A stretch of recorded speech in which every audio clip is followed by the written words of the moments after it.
प्रथमं शैलपुत्री च द्वितीयं ब्रह्मचारिणी तृतीयं चंद्रघंटेति कुष्मांडेति चतुर्थकं पंचमं स्कंदमातेति च षष्ठं कात्यायनीति सप्तम कालरात्रिति महागौरीति च अष्टमं नवम सिद्धिदात्रीति च नवदुर्गा प्रकृतितः। नमस्कार मित्रों, मैं आपका ज्योतिष मित्र आचार्य नवनीत बात कर रहा हूँ। मित्रों, आज हम लोग जानेंगे दुर्गा पूजा के बारे में, मीन्स की नवरात्रि के बारे में। मित्रों, नवरात्रि में ना 9 दिन अलग अलग माताओं के रूप का पूजन किया जाता है। ठीक है मित्रों, तो प्रत्येक दिन एक माता का रूप का पूजन किया जाता है। जैसा प्रथम शैलपुत्री, द्वितीय ब्रह्मचारिणी माता, ऐसा करके 9 दिन में 9 रूप का पूजन किया जाता है दुर्गा पूजा में। ठीक है मित्रों, जो इसमें अष्टमी और नवमी के रात्रि का जो पूजन होता है ना, उस समय में यदि आप कोई भी तांत्रिक विधि का सिद्धि करना चाहते हैं तो वो सफल हो जाता है। तो इंसान को उस समय में यदि किसी भी अच्छे गुरु के सानिध्य में रह के इसका यही विधि विधान से यही जप करे तो कोई भी मंत्र को इंसान सिद्ध कर सकता है। ठीक है मित्रों, बारे में कि नवरात्रि कितने प्रकार का होता है और कब कब होता है, साल में कितने बार होता है और इसका पूजा करने का विधि विधान क्या होता है, तो वो हिसाब से मैं आप लोगों को बतलाता हूँ। चलिए शुरू करते हैं। मित्रों, आप लोगों से एक सविनय निवेदन है, कृपया आप हमारे YouTube चैनल को लाइक कीजिए, सब्सक्राइब कीजिए और बेल आइकन को ज़रूर दबा दीजिए ताकि जो भी मैं नया वीडियो डालूं वो सबसे पहले आप तक पहुंचे। ठीक है मित्रों, तो चलिए अभी शुरू करते हैं।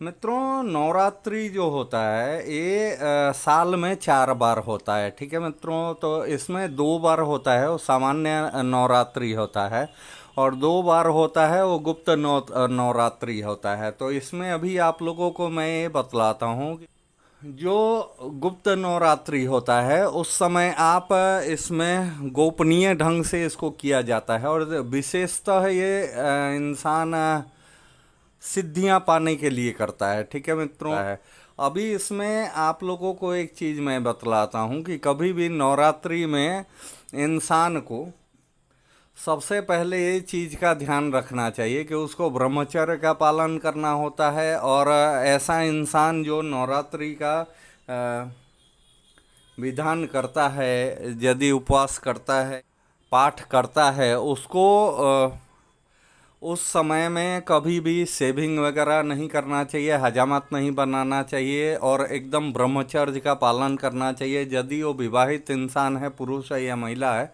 उसको अपने पति पत्नी से उतने दिन तक, कम से कम 9-10 दिन का जो समय होता है उतना दिन अलग ही रहना चाहिए। और ऐसे इंसान को खान पान पे भी विशेष ध्यान देना चाहिए। मीन्स कि जिसको नवरात्रि का पाठ करना है वो अपना पूजा जिस दिन से शुरू होता है तो उसके 1-2 दिन पहले से उसको शुद्ध भोजन करना शुरू कर देना चाहिए। ठीक है मित्रों, और नवरात्रि के पूजन में माना गया है कि यदि इंसान पूर्णतः ब्रह्मचर्य होके और दुर्गा सप्तशती में कौच अर्गला किलक के साथ में ये दुर्गा सप्तशती का पाठ करेगा तो उसका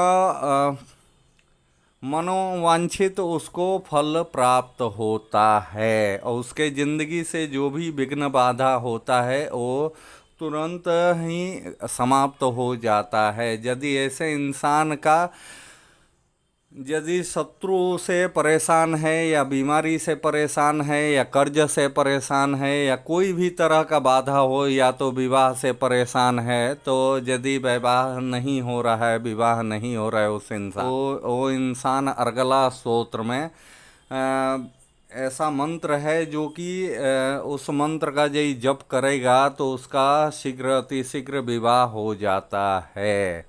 ठीक है मित्रों, यदि कोई इंसान बीमार रहता है वो भी इसमें अर्गला स्तोत्र में मंत्र दिया गया है, जिस मंत्र से यदि वो उसका जप करे, उसका अनुष्ठान करे तो ऐसा इंसान शारीरिक तौर पे भी स्वस्थ हो जाता है। उसके लिए कुछ अमोघ मंत्र उसमें दिया गया है दुर्गा सप्तशती में। जैसा कोई इंसान बीमार है तो उसमें अर्गला स्तोत्र में एक मंत्र है, देहि सौभाग्यम आरोग्यम देहि में परम सुखम रूपम देहि जयम देहि यशो देहि द्विषो जहि। तो इस मंत्र से यदि इसका जप करे और माता दुर्गा का पाठ करे तो शीघ्र अतिशीघ्र वो इंसान शारीरिक तौर पे स्वस्थ हो जाता है, ये माना गया है।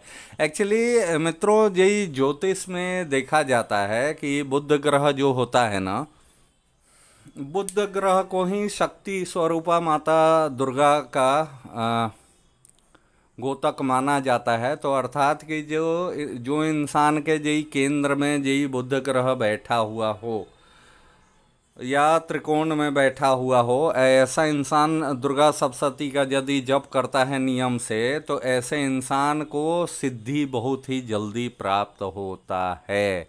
और दुर्गा सप्तशती के जप करने से उसके परिवार में सुख संपन्नता आता है। इसमें किया क्या जाता है कि पहले ही दिन यहाँ जौ को मिट्टी में डाला जाता है और उसका वो जैसे जैसे आपका 9 दिन के अंदर वो जौ जम के बहुत बड़ा बड़ा हो जाता है। तो जितना ज़्यादा वो ग्रीनरी लिए हुए होगा वो जौ का पौधा, वो समझिए कि उतना ही ज़्यादा माना जाता है कि वो आपका पूजा सफल हुआ।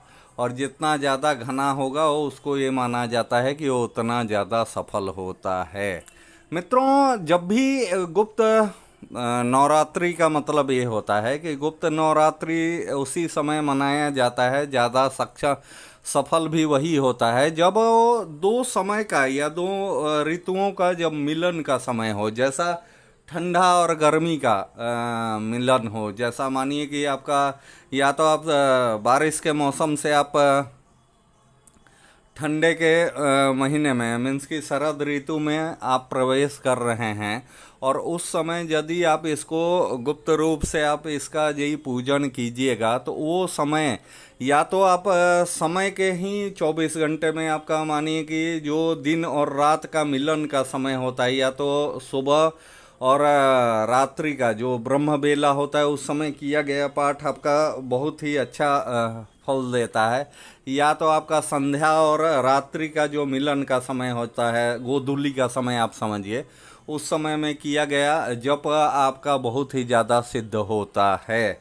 या तो कुछ इंसान को ऐसा देखा गया है जो तंत्र विद्या में जिनका अभिरुचि होता है या तंत्र विद्या को जो सिद्ध करना चाहते हैं, वो एकदम मध्य रात्रि में मीन्स कि 11-12-1 बजे के लगभग में ऐसा इंसान को देखा गया है कि वो जप करता है, पूजा पाठ करता है, और इस चीज़ से उसको बहुत ही ज़्यादा फ़ायदा होता है। ये मंत्र उसका बहुत ही जल्दी सिद्ध हो जाता है।